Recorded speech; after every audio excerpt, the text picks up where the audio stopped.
And now, it's time for another Dice Tower review with Tom Vasel.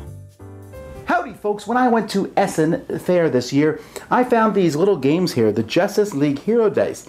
And I really hadn't heard much about these games. They actually aren't out in America yet. They're from Heidelberger, DC Comic Games. And each of these is essentially a solo game, but you can put them together. So you can put these together and have a two-player cooperative game. And I know that Wonder Woman and Green Lantern and Flash are all on their way, so they come in these really cool, I love these magnetic boxes, and they come with custom dice for each of the heroes, and each hero acts a little bit differently. This all sounds good. Let's check it out.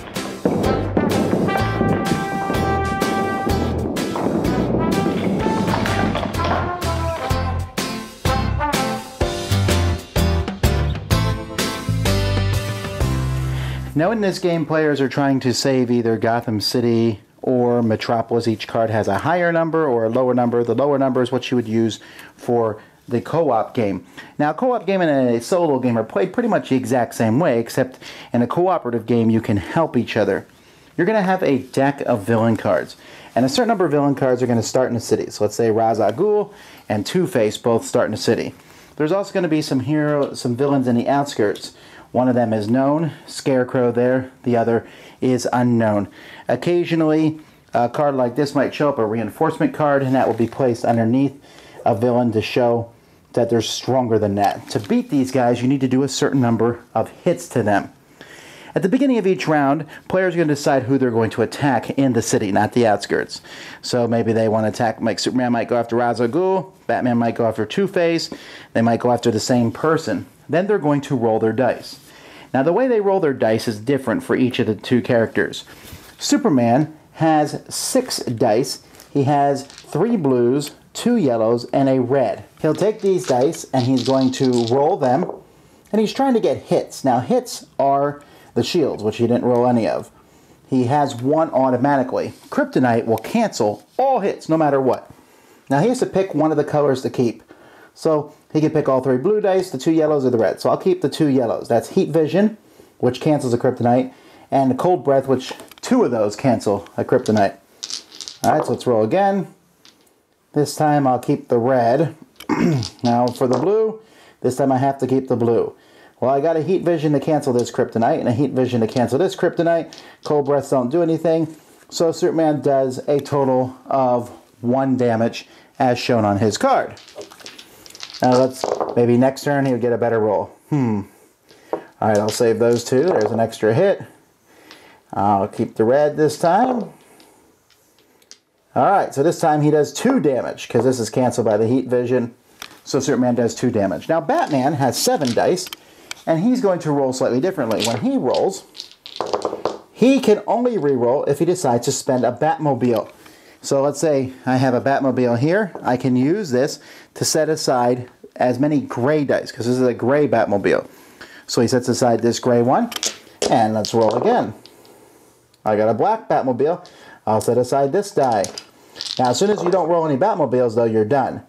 Fine, I guess I'll just end it right here. So I have 4 hits and 2 wounds. 4 minus 2 is 2. So Batman does 2 damage. Now, Batman does come with 3 Batmobile tokens. They're gray or black, your choice. He can use those throughout the course of the game. Each hero also comes with a bunch of special cards that they can use.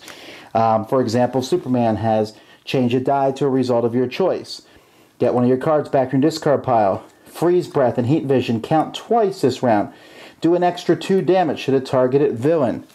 Batman has cards where he can switch wounds and bat symbols. Make the wounds +1 and the bat symbols -1. Get a card out of his discard pile. The Batmobiles counts as hit for adjacent villains.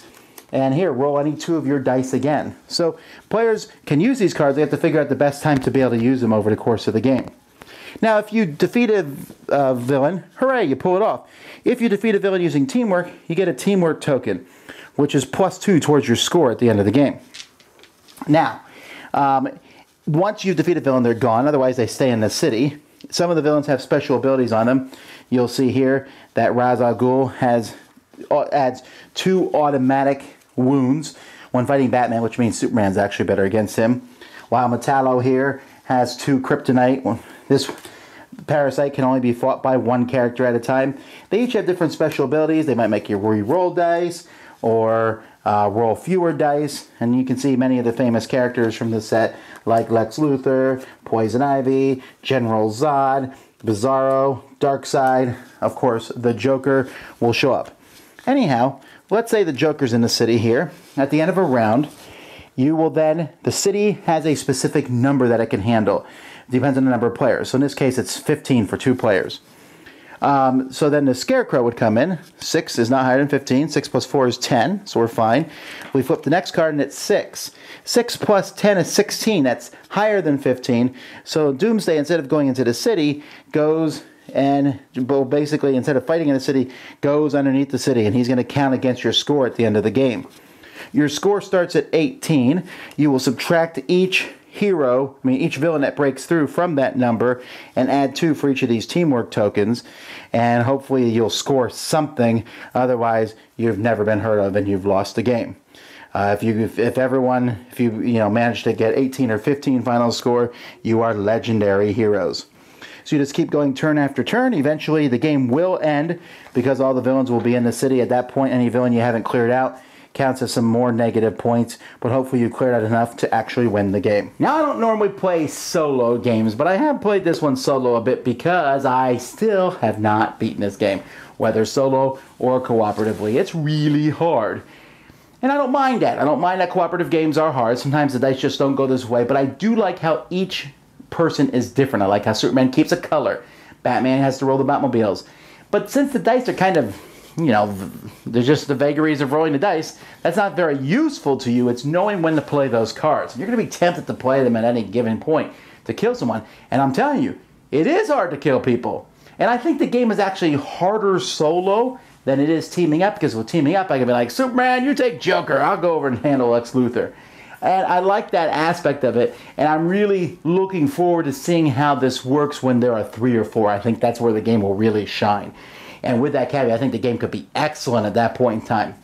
As it is, I think the artwork is really well done. It's your typical Batman, Superman, Golden Age comics artwork. They're all heroes, and all the heroes we know, of course, but they're all villains that we know. The dice are well done. They're stickered dice.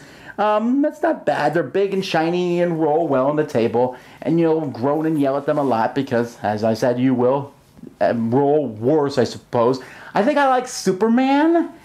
The set, I like keeping the colors a little bit over Batman. Batman does get 7 dice to Superman's 6, though, and he has a chance to do more hits.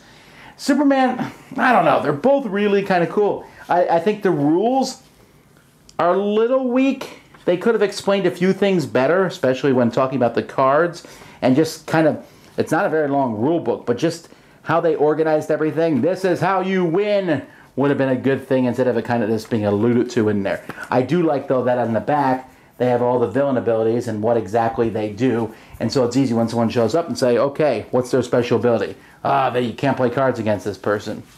It's a good attempt at a superhero cooperative game. I like this kind of idea.